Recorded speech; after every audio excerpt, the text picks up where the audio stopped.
Next slide. उस next ये slide जो है आप यहाँ देखेंगे, इसमें 3 तरह के लोगों को शामिल किया गया। जमीयत उलमा हिंद के जिम्मेदार लोग, इसी तरह मदारिस के, मुल्क भर के मदारिस के जिम्मेदार लोग, और इसी तरह कॉलेज यूनिवर्सिटी के जिम्मेदार लोग। क्योंकि जब बात होती है स्कूल एजुकेशन की, मॉडर्न एजुकेशन की, तो उसमें हमें उससे ताल्लुक़ रखने वाले लोगों को भी शामिल करना है जो कौम के लिए फिक्रमंद है। और जमीयत उलमा हिंद, जिसमें हज़रत क़ारी उस्मान मंसूरपुरी रहमतुल्लाह अलैह, उनकी इसके लिए बहुत ज़्यादा फिक्र करी। दारुल उलूम देवबंद के मुहक्किम साहब अबुल कासिम नुमानी साहब, इसी तरह अगर मानू के प्रोफेसर अख्तरुल वासिफ साहब और दीगर हज़रात इसमें शामिल हैं। Next slide. इसका विजन क्या है, मिशन क्या है, हदफ क्या है इसका? दरअसल अगर हम देखें तो सोसाइटी में बात आम तौर से सबके सामने वाज़ेह है कि मदरसे से पढ़ने वाले जो लोग हैं वो आज के वक्त के चैलेंजेस का सामना नहीं कर सकते। उनके ऊपर इल्जाम लगाए जाते हैं। एक तरह से मैं वर्ड जो इस्तेमाल कर रहा हूँ, इल्जाम का इस्तेमाल कर रहा हूँ कि पुराने ख्यालातों के हैं, ना ये खुद अपनी मदद कर सकते हैं ना दूसरे की मदद करने के काबिल। ये उन चीजों का सामना नहीं कर सकते जो वक्त के साथ बदल रही हैं, और ना ही इनका कोई अहम किरदार है मुल्क के डेवलपमेंट में। ये बात मैंने खुलासे के तौर पर पहले ही कही कि एक तरह से इल्जाम, लेकिन अज्ञात जो गैर लोग हैं उनकी नजर में यही है। कैसे हमारे कौम के वो लोग जो कि असल में हायर स्टडीज वाले हैं, एक सोच ये है कि हायर स्टडीज ये है कि किसी ने एमबी कर दिया, एमटेक कर दिया और वो प्रोफेसर बन गया कि वो हायर स्टडीज है, आला तालीम हासिल करने वाला है। लेकिन हकीकत ये है कि जिसके दिल में कुरान है, जो कुरान को जानता है, वो आला स्टडी वाला, आला तालीम वाला है। इस सोच को बदलना और उस पर उनको इत्मीनान दिलाना, ये भी इस मकसद में शामिल है। तो उनको आने वाले वो चैलेंजेस जिनको हमारे अकाबरीन ने बड़ी दूर अंदेशी से महसूस किया और उसका सामना करने के लिए जिस तरह लोगों की जरूरत है, ऐसे लोगों को तैयार करना, ये भी इसी मकसद में शामिल है। उनको एजुकेशन के साथ साथ स्किल्स डेवलपमेंट उनके अंदर लेके आना, it is also one of the part of this particular course. आगे चले मौलाना। जरूरत और अहमियत, सोसाइटी का हर एक वो तबका अब इस बात से मुत्तफिक है, वो ये चाहता है कि हाँ इसकी जरूरत है और ये होना चाहिए। जो बात अभी मौलाना हकीमुद्दीन फासमी साहब ने कही कि हमें दिल में खुद भी एहसास होता है कि बजाय मदद लेने के मैं इसकी मदद करता। ये एहसास अक्सर देखा जाता है और इससे उभरना और इसकी जरूरत को पूरा करना, इसकी जरूरत और अहमियत है। Next slide please. इसकी जरूरत और अहमियत क्यों है? एक तालिब इल्म मदरसे से फारिग होता है 8-9 साल लगाता है, और जब वो अपना पासपोर्ट बनवाता है तो उसके पासपोर्ट पे लिख दिया जाता है ये अनपढ़ है, ये अनपढ़ है, क्योंकि उसके पास कोई ऐसा प्रूफ नहीं होता जिसमें वो शामिल कर सके, ये बता सके कि मैं पढ़ा लिखा हूं। दरअसल वो डिग्री जो मदरसे से हासिल होती है, वो सर्टिफिकेट जो मदरसे से हासिल होता है, गवर्नमेंट उसको नहीं मानती। कुछ इदारों में जैसे कि जामिया में, अलीगढ़ में, मानू में, उस डिग्री के बिना पर वो एडमिशन तो ले लेता है ग्रेजुएशन में, और जब वो 3 साल ग्रेजुएशन करता है और उसके बाद वो गवर्नमेंट जॉब वगैरह के लिए अप्लाई करता है तो वहाँ बुनियादी सर्टिफिकेट 10वीं का मांगा जाता है कि इसको पेश कीजिए। वो उसके पास नहीं होता तो 3 साल भी उसके कबूल नहीं किए जाते। फिर वो वापस जाता है, अगर 10वीं करता है, उसके बाद वो 3 साल वाला सर्टिफिकेट नहीं दिखा सकता कि पहले 10वीं होती है, ग्रेजुएशन बाद में होती है, वो फ्रॉड केस हो जाता है और तरह के कई केसेस चल रहे हैं। आने वाले वक्त में 10th का सर्टिफिकेट ये एक कंपल्सरी आईडी होगा। एक मिसाल देके भी कहा गया आज के मौजूदा दौर में भी कि अगर कोई शख्स गवर्नमेंट जॉब में या किसी भी महकमे में पासपोर्ट बनवाने के अलावा अगर मैं कहूं कि वो पोस्टमैन की जॉब के लिए भी अप्लाई करना चाहता है तो 10वीं का सर्टिफिकेट चाहिए। गवर्नमेंट की जो पॉलिसियां हैं, मैं किसी भी तरह की पॉलिसी की बात करूं, जिस तरह उसको लेके आ रही है और उसको वो इम्प्लीमेंट कर रही है, हम रोकने की कोशिश कर रहे हैं लेकिन रोक नहीं पा रहे हैं। इसी तरह एक पॉलिसी गवर्नमेंट की new education policy, new education national education policy है एनईपी, तालीमी की,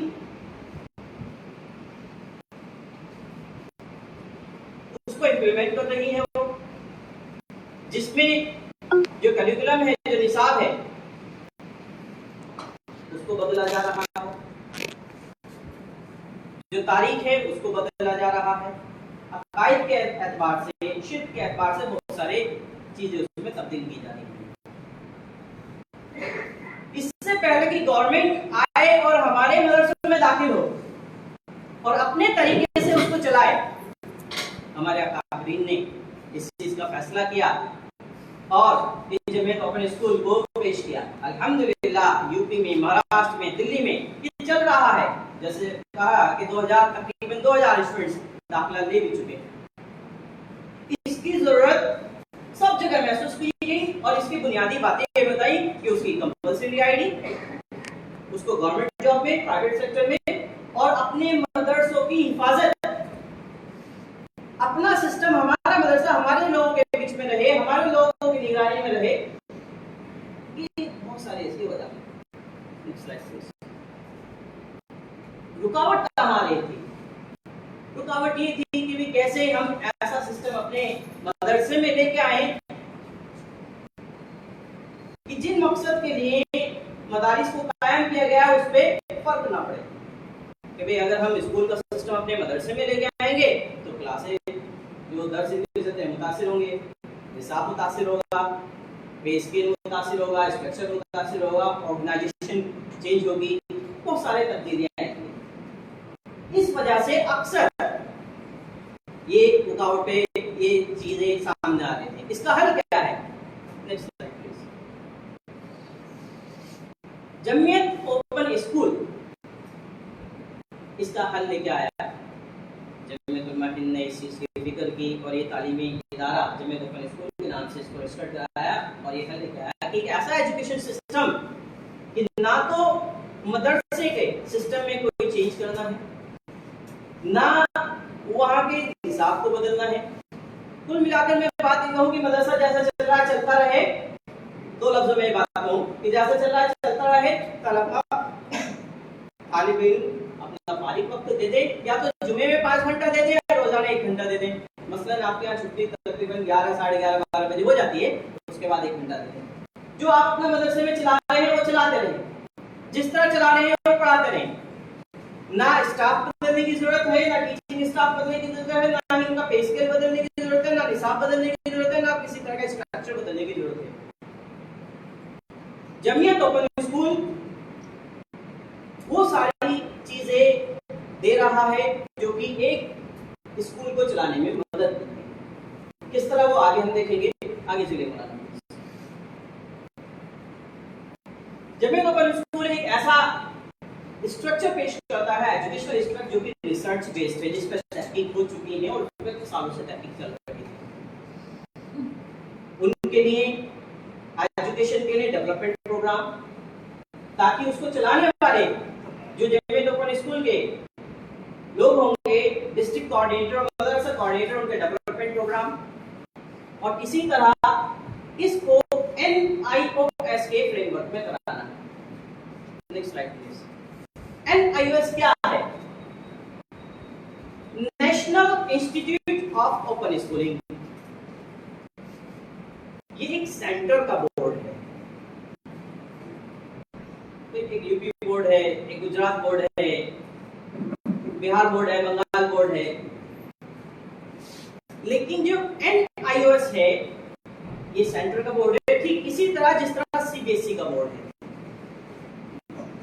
इसकी मान्यता, इसकी मकबूलियत ठीक इसी तरह है जिस तरह सीबीएसई बोर्ड की होती है। इस सर्टिफिकेट को हासिल करने के बाद प्राइवेट सेक्टर में, गवर्नमेंट सेक्टर में, आगे की पढ़ाई में अपने मुल्क के top colleges, IITs, IIMs, universities और बैरूरी मुल्क में भी इसको कबूल किया जाता है सर्टिफिकेट। Next slide please. ये दुनिया का, मैं अपने मुल्क की बात नहीं कर रहा हूं, ये दुनिया का सबसे बड़ा ओपन स्कूलिंग सिस्टम है NIOS। पिछले 5 साल में 40,30,000 से ज्यादा स्टूडेंट्स को इन्होंने 10वीं करवाया। इनके 23 रीजनल सेंटर्स है, रीजनल ऑफिस, जैसे कि पूरे गुजरात का एक अलग है, यूपी का एक अलग है, तो सूबे में अलग अलग सूबे में इनके रीजनल सेंटर्स हैं और 7400 से ज्यादा इनके स्टडी सेंटर्स हैं, जिसको KI सेंटर कहा जाता है, accredited institutions. Next slide please मौलाना। Next slide. NIOS क्या कोर्स कराता है? जमीयत ओपन स्कूल अपने प्लेटफॉर्म से इसको कराने की तैयारी कराता है।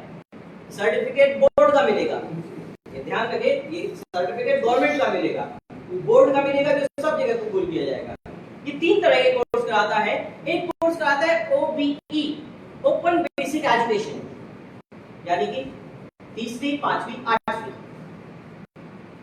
एक कोर्स कराता है एकेडमिक कोर्स, जिसमें 10वीं और 12वीं है, और एक कोर्स ये तीसरा कराता है वोकेशनल कोर्सेज, जिस तरह की ITI के कोर्सेज होते हैं। Next slide please. मदरसे में पढ़ने वाले तालिबे इल्म या हमारे वो आइमा इकराम, मसाजिद के आइमा इकराम या असातिज़ा या हुफ़ाज़ इकराम जो कि पढ़ाई छोड़ चुके हैं या अपने कारोबार में मशगूल हैं, उन सब के लिए बेहतरीन ऑप्शन जो है वो 10वीं है। इसमें OBE को नहीं लिया गया, ओपन बेसिक एजुकेशन को 3वीं, 5वीं, 8वीं को नहीं लिया गया।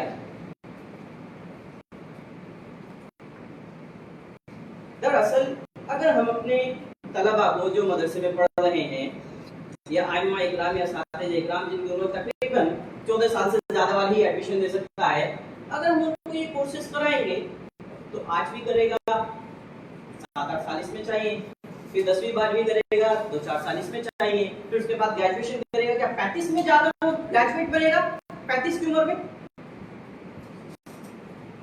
इसलिए सीधा 10वीं करवाया जा रहा है। अल्हम्दुलिल्लाह मैंने खुद ये तजुर्बा महसूस किया है। I am not from Madrasa background, मैं मदरसे बैकग्राउंड से नहीं रहा, मैं कॉलेज यूनिवर्सिटी में पढ़ाया करता था, उस वक्त दाढ़ी टोपी नहीं थी, तो इंजीनियरिंग कॉलेज के स्टूडेंट्स को पढ़ाया, मैनेजमेंट कॉलेज के स्टूडेंट्स को पढ़ाया, मेडिकल के स्टूडेंट्स को पढ़ाया।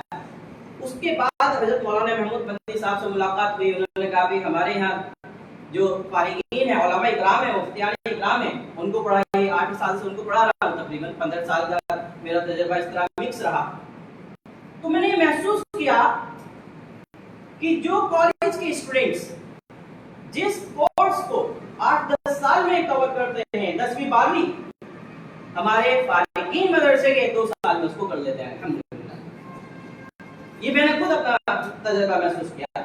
उनके अंदर वो सलाहियत है। हमने पूना ट्रेनिंग के लिए भेजा, वहाँ डॉक्टर PN इनामदार साहब, आजम कैंपस, 27,500 से ज्यादा स्टूडेंट्स पढ़ते हैं।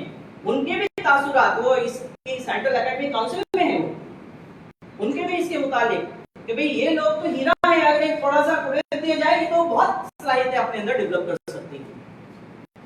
तो कुल मिलाकर बात ये है कि हम वो वक्त ज्यादा न लगाकर सीधा तालिबे इल्म को 10वीं करवा सकते हैं। Next slide. NIOS में दाखिले का तरीका 100% ऑनलाइन है। इसमें किसी को कहीं जाने की जरूरत नहीं है। तालिबे इल्म अपने मदरसे में पढ़ रहा है, अपनी पढ़ाई के साथ साथ at his door step, English में कहा जाता है कि उसके घर पर सारी सहूलत। अगर हमारे तालिबे इल्म, हमारे मदरसे में पढ़ने वाले या हमारे घरों के बच्चे अगर वो बाहर स्कूल में पढ़ने जाते हैं मदरसे वाला तो मैच नहीं कर पाता उस माहौल से, और जो मैच करते हैं वह अंदेशा अक्सर इस बात के ज्यादा होते हैं कि वो किसी दूसरे रुख पे चले जाते हैं, चाहे अकायद के एतबार से बात करूं चाहे सोचो फिक्र के एतबार से। जिस मकसद के लिए इस उम्मत को बनाया गया, पैदा किया गया, उससे काफी दूरी पैदा रहती है, अक्सर ये देखा गया। Next slide please. दाखिले कौन ले सकता है? गवर्नमेंट तीन चीज मांगती है। पहली चीज ये कि उसके पास कोई वैलिड बर्थ प्रूफ हो, दूसरा उसके पास रेजिडेंशियल एड्रेस प्रूफ हो, और तीसरा उसके पास 8वीं की टीसी हो। और अगर उसके पास 8वीं की टीसी नहीं है तो एक पेपर को ये लिखेगा that I studied at my home, I prepared well and I am willing to face the examination, please do accept my request। कि मैंने घर पर तैयारी की, मैं अच्छी तरह पढ़ा, मैं इम्तिहान 10वीं का देना चाहता हूँ, मेरी दरखास्त को कबूल कर लीजिए। अगर उसके पास 8वीं भी नहीं है, 5वीं भी नहीं है, तीसरी भी नहीं है, कभी स्कूल नहीं भी गया, तो भी वो दाखिला ले सकता है। कुल मिलाकर अगर मैं ये कहूँ कि अगर एक कैंडिडेट के पास एक आधार कार्ड है जिसमें उसकी उम्र 14 साल से ज्यादा है, वो दाखिला ले सकता है। अब उसकी उम्र चाहे 30 हो, चाहे 50 हो, चाहे 70 हो, चाहे 90 हो, उसकी उम्र 14 साल से ज्यादा है। Next slide please. अब इसमें कितनी ज्यादा फ्लेक्सिबिलिटी है, इसको क्यों लिया गया इस बोर्ड को, क्यों इसको प्रायोरिटी दी गई? दरअसल जब एक तालिब इल्म इसमें एडमिशन लेता है, उसका ये दाखिला, एक दाखिला 5 साल के लिए वैलिड रहता है। 5 साल तक वो माना जाएगा उसका दाखिला, और 5 साल में उसे कम से कम 5 मजमून क्लियर करने हैं। अगर एक साल में एक भी करेगा, एक सब्जेक्ट भी, तो भी पास हो जाएगा। अल्हम्दुलिल्लाह हमने महसूस किया कि हमारे तालिब इल्म पहले साल में ही 5 सब्जेक्ट क्लियर कर लेते हैं। अगर किसी वजह से, वो तो मदरसे में पढ़ता है ना, उसकी मशगूली तो कुछ हो रहा है असल में। अगर किसी वजह से वो 3 सब्जेक्ट पास किए, 2 में फेल हो गया,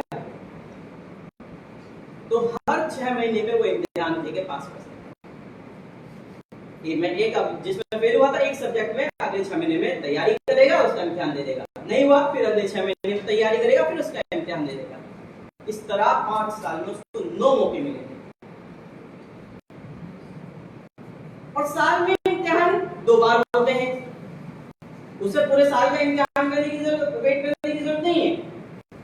इसमें फ्लेक्सिबिलिटी उसके एड्रेस के एतबार से भी है, वो कहाँ इम्तिहान देना चाहता है। मैं तो बंगाल का स्टूडेंट भी यहाँ पढ़ रहा हूँ, मैं तो मध्य प्रदेश का स्टूडेंट को यहाँ पढ़ रहा हूँ, राजस्थान का हूँ यहाँ पढ़ रहा हूँ, मैं तो घर पे दूंगा अपने इम्तिहान, तो अपना आधार कार्ड लगाएगा, वहाँ का एड्रेस है, उसको वहाँ इम्तिहान दे देगा।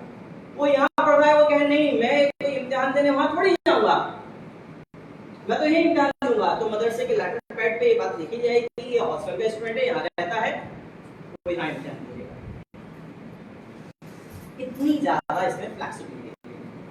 इसी तरह एक इसमें है टीओसी, ट्रांसफर ऑफ क्रेडिट। यहाँ गुजरात बोर्ड से मान लीजिए किसी स्टूडेंट ने बोर्ड का इम्तिहान दिया, जो कॉलेज में पढ़ने वाले होते हैं अक्सर वो पास हो जाते हैं, लेकिन मदरसे में पढ़ने वाले वो फेल हो जाते हैं, 2-3 सब्जेक्ट में फेल हो जाते हैं। एक मैथमेटिक्स टफ सब्जेक्ट है, उसमें फेल हो जाते हैं, तो और किसी सब्जेक्ट में मान लीजिए फेल हो गए, तो इसमें एक फैसिलिटी है कि वो अपने 2 सब्जेक्ट जिनमें पास हुआ है वो ट्रांसफर करा सकता है NIOS में, और 3 सब्जेक्ट की तैयारी करेगा बस, और वो सनद हासिल करेगा, यानी पास कोई भी 2 सब्जेक्ट वो ट्रांसफर करा सकता है। Next slide please. Next slide. मदरसे के लिए हमने जो सब्जेक्ट्स मुंतखब किए हैं वो 5 हमने ये किए हैं कि उर्दू, अरबिक, साइकोलॉजी, नफ्सियात यानी कि इंडियन कल्चर, और बिजनेस स्टडी यानी कारोबारी मुताला। ये आसान सब्जेक्ट हमने लिए। 2 सब्जेक्ट वो पहले से ही पढ़ता है, उर्दू और अरबिक, उसको हम वो इन सब्जेक्ट में रहनुमाई करते हैं, लेकिन इनको पढ़ाते नहीं इन 2 को। इनकी जगह हम दाखिला इम्तिहान इन पांचों में दिलाएंगे और इसमें ही उनका इम्तिहान बोर्ड का सर्टिफिकेट होगा। इसकी वजह ये है, हमने बहुत गौर फिक्र किया इन सब्जेक्ट्स के बारे में कि हम चाहते हैं हमारा तालिब इल्म पहले साल में सर्टिफिकेट हासिल कर ले, जो उसकी शरीयत वाला मसला है वो हल हो जाए एक तो। और जब इसमें इतना ज्यादा लचीलापन है कि वो हर 6 महीने में इम्तिहान दे सकता है, और ये भी इसमें मसलियत है कि तालिब इल्म के ऊपर हम कोई सब्जेक्ट थोपना नहीं चाहते कि आप ये पढ़ें। तालिब इल्म 1 साल पढ़े, कुछ समझ में आ जाता है कि मुझे आगे क्या करना है। अगर वो मेडिकल में जाना चाहता है तो वो एक सब्जेक्ट साइंस और जोड़ लेगा और उसका इम्तिहान दे देगा 6 महीने में, और वो मेडिकल में जा सकता है। उसको लगता है मुझे मेडिकल में नहीं जाना, मुझे तो इंजीनियरिंग में जाना है, तो वो अब मैथमेटिक्स जोड़ देगा और क्या करेगा, वो इंजीनियरिंग में चले जाएगा। उसको लगता है मुझे प्रोफेसर बनना है और मुझे तो इंग्लिश सीखना है, तो इंग्लिश सब्जेक्ट जोड़ देगा और वो चले जाएगा। अभी हम उसको इसलिए इंग्लिश और मैथमेटिक्स और कंप्यूटर नहीं पढ़ा रहे क्योंकि पहले साल में ये टफ सब्जेक्ट होने की वजह से उसमें फेल होने का इम्कान है। और जब इसमें सहूलत ये है कि जब तक वो 12वीं में एडमिशन लेगा तो 3 मौके उसको 6-6 महीने के गैप पे मिलने हैं। समझ रहे हैं मेरी बात? इसी तरह इसमें मीडियम भी वो अपने हिसाब से ले सकता है। अब आपके यहाँ पढ़ने वाले तालिब इल्म जो है, तो कुछ तो बंगाल से हैं, कुछ राजस्थान से हैं और गुजरात के भी हैं। तो गुजरात वाले तो कहेंगे हमें उर्दू नहीं आती, हम तो गुजराती में देंगे, तो ये ऑप्शन है। कुछ कहेंगे हम तो उर्दू में देना चाहते हैं, हम तो बंगाली में देना चाहते हैं, ये भी इसमें ऑप्शन है। उसकी किताबें उर्दू में होंगी, उसके पर्चे उर्दू में होंगे, उसको पढ़ाया उर्दू में जाएगा, उसका इम्तिहान भी उर्दू में होगा। इसी तरह गुजराती में भी यही बात है। आगे चलिए, हमारा पढ़ाने का तरीका क्या होगा, हम किस तरह पढ़ाएंगे। हम एक दाखिला इम्तिहान लेते हैं। सबसे पहले दाखिला इम्तिहान में स्टूडेंट्स को मुंतखब किया जाता है। वो किताबचा आपको इससे फाइल के साथ एक मदरसे के जिम्मेदार को दिया जाएगा। आप जो आए हैं उसमें वो किताबचा है जिसमें सवाल और जवाब हैं, वो 250 सवाल जवाब हैं। उसमें से 25-30 सवाल पूछे जाते हैं, जो उसको पास कर देता है उसको हम दाखिला देते हैं। वो 250 सवाल वो सवाल हैं जो कि बोर्ड के पिछले 5 साल के पर्चों में पूछे गए हैं अक्सर, और कुछ हमने उसमें मिलाया। हमें उसका मेयार चेक करते हैं, हम सबको नहीं लेते थे सब आज नहीं, क्योंकि हमें उसे सीधा 10वीं भी कराना है। तो पढ़ाने के दाखिला ले लेते हैं। उसको पढ़ाने के 3 तरीके हैं। एक तरीका है कि हमारा वर्चुअल हब है। हम हर एक सेंटर पे, मान लीजिए यहाँ पे तकरीबन 30 लोग इम्तिहान दिया, हमें 30 से 40 लोग कम से कम इम्तिहान में बैठने चाहिए, जिसमें से कम 20 को हम मुंतखब करते हैं। क्योंकि जहां हम एक सेंटर बनाते हैं वहां पर एक वर्चुअल क्लासरूम बनाते हैं, एक इंटरैक्टिव फ्लैट पैनल लगाते हैं, एक प्रोजेक्टर वगैरह इस तरह का लगाते हैं, और दिल्ली, पूना और ये अलीगढ़ वगैरह से क्लासेस होती हैं ऑनलाइन। ये पहला तरीका है। दूसरा तरीका ये है कि हर मदरसे में एक मदरसा कोऑर्डिनेटर को मुंतखब करते हैं, उसको ट्रेनिंग देते हैं और उसकी मौजूदगी में क्लास चलती है। फिजिकल टीचर मौजूद होता है उस क्लासरूम में। तीसरा तरीका, हमारे सारे लेक्चर्स रिकॉर्डेड भी होते हैं और स्टडी मटेरियल दिया जाता है। वो रिकॉर्डेड लेक्चर्स को अपने खाली वक्त में भी पढ़कर समझकर वो कर सकता है। इन 3 तरह से उसको पढ़ाई कराई जाएगी। Next slide please. Next slide please. Next, इन सब का मैं खुलासा आपको बता देता हूँ। हमने टारगेट ये लिया कि भाई हम पहले साल में ही 2021 में ही 2000 बच्चों को दाखिला दिलाएंगे। अल्हम्दुलिल्लाह टारगेट पूरा हो रहा है। मैं एक बात कहता चलूं, हो सकता है कि आपको ना पसंद हो वो बात। दरअसल अभी तो हम आपके पीछे पड़ रहे हैं, बुरा ना मानिएगा इस बात को। यूपी में हमने 82 मदरसों को टारगेट किया, जिसमें से 82 मदरसों ने इसको प्रोजेक्ट को पसंद किया और वहां पर हमने इनको शुरू करा दिया। बाकी लोग सोचेंगे, फिक्र करेंगे, कर लेंगे इसको। फिर हम दिल्ली और महाराष्ट्र और गुजरात, अब उन लोगों की कॉल आती है कि हमारे को भी शामिल कर दीजिए। हम आप उनसे कहते हैं कि अगले साल ये हम जो दोबारा मीटिंग बुलाई गई, ये मीटिंग तो हो चुकी जम्मूसर में। बड़े बड़े जो यहाँ के जिम्मेदार लोग हैं उन सब ने इसको मकबूल कर लिया। हम करके आ चुके। सूफी बाग वालों के यहाँ कल इम्तिहान था सूरत में, इससे पहले हम वहाँ गोधरा इम्तिहान करके आ चुके हैं। साबरकांठा गढ़ा मदरसा में 143 बच्चों ने इम्तिहान दिया, सब जगह करा रहे हैं। तो इसमें मैं जो कहना चाह रहा हूँ कि हमारा टारगेट है कि विद इन 5 इयर्स, 5 साल के अंदर 50,000 स्टूडेंट्स को 10वीं करा दें। उसके टाइमलाइन है कि 2022 में कितना, 2023 में कितना, इस तरह अगर आप उसको कैलकुलेट करेंगे तो टोटल 50,000 जाएगा। Please next slide please.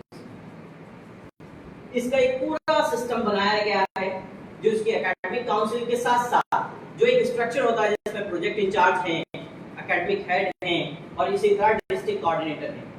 हम हर डिस्ट्रिक्ट पे एक डिस्ट्रिक्ट कोऑर्डिनेटर बनाते हैं, उनको ट्रेन करते हैं। ये दोनों हजरात जो आए हैं ये दिल्ली के कोऑर्डिनेटर मौलाना वलीउल्लाह और हाफिज फाइज साहब ये यूपी अमरोहा के कोऑर्डिनेटर हैं।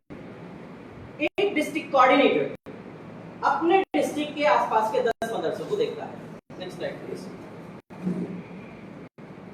इनके डेवलपमेंट प्रोग्राम होते हैं, इनको ट्रेनिंग दी जाती है। Next slide please. वो स्ट्रक्चर दिखाइए, नेक्स्ट स्लाइड पे जाइए।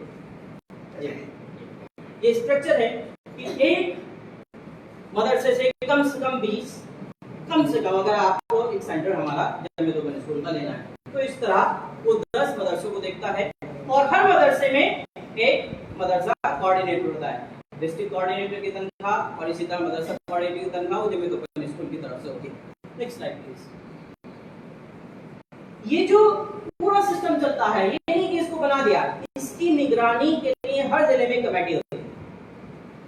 जमीयत उलमा हिंद के प्रेसिडेंट, डिस्ट्रिक्ट प्रेसिडेंट, इसी तरह जनरल सेक्रेटरी, मदरसे के जिम्मेदार मुहम्मिम साहब, डिस्ट्रिक्ट कोऑर्डिनेटर जमीयतुल स्कूल के और मदरसा कोऑर्डिनेटर, इन 5 लोगों की निगरानी में ये चलता है। Next slide please. मुंतखब मदरसे की जिम्मेदारी क्या होगी? हम मदरसे को क्या देते हैं, मदरसा से हमें क्या चाहिए? सीधी ये बात कि हम मदरसे को एक इंटरैक्टिव फ्लैट पैनल, एक प्रोजेक्टर, एक स्मार्ट क्लासरूम बनाते हैं। उसके डोर स्टेप पर यानी उसके मदरसे में स्कूल कायम करके दे रहे हैं, सिंगल क्लासरूम स्कूल जिसको आप कह सकते हैं।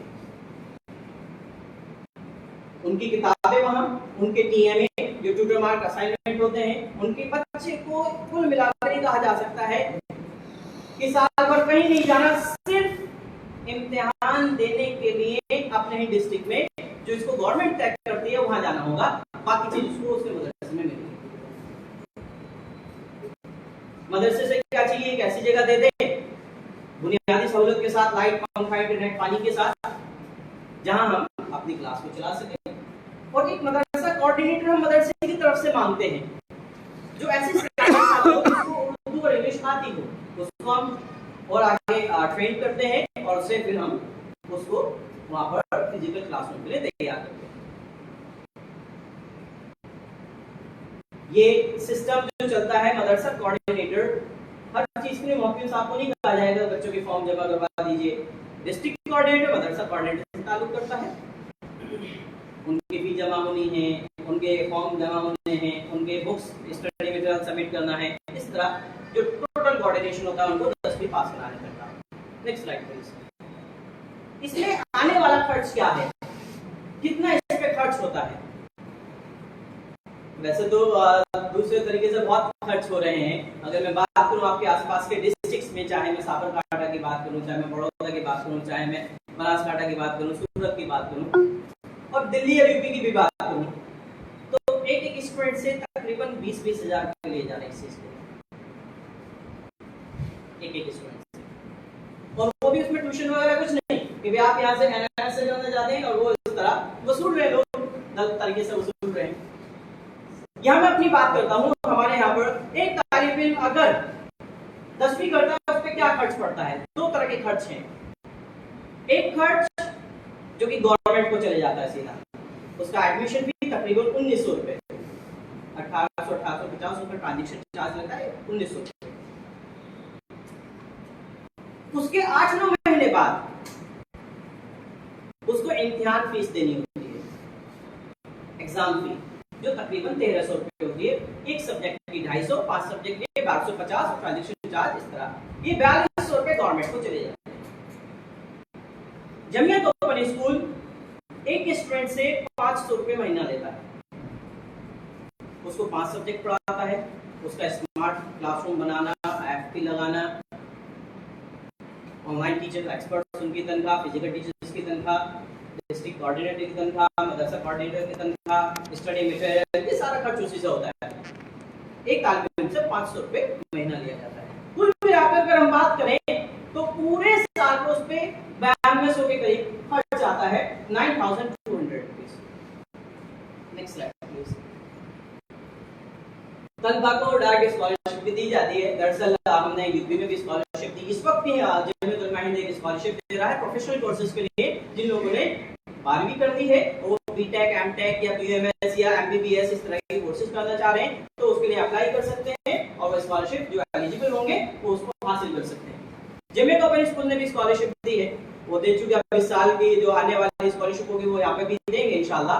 लेकिन वो स्कॉलरशिप मैं बताता भी चलूं, जो अपनी फीस पे नहीं कर सकते, माली एतबार से कमजोर हैं, उनके लिए एंट्रेंस टेस्ट रखते हैं, उसमें जो अहल होते हैं जो उसको पास करते हैं और माली एतबार से भी क्राइटेरिया उनका देखा जाता है, उनको स्कॉलरशिप दी जाती है। एक तरह से वो ज़कात की उससे वो दे बाज होते हैं, क्योंकि कुछ मौके पर ऐसा हुआ, कुछ लोगों को स्कॉलरशिप पहुंचा दी गई और जब उनको पता चला कि भाई मैं इसका मुस्तहिक नहीं तो उन्होंने लौटाई, तो ये क्लियर हो जाए। तो कुल मिलाकर इसको पूरे प्रोजेक्ट पे तालिब इल्म पर जो उसका 10वीं का सर्टिफिकेट हासिल करने में 9200 का तकरीबन खर्च आता है। मैं अपने मुतालिक इसके मुतालिक प्रोजेक्ट के बारे में कह चुका। अब मैं आपकी तरफ से सुनना चाहता हूं कि आपकी तरफ से अगर कोई किसी तरह का सवाल है कि आने वालों ने अभी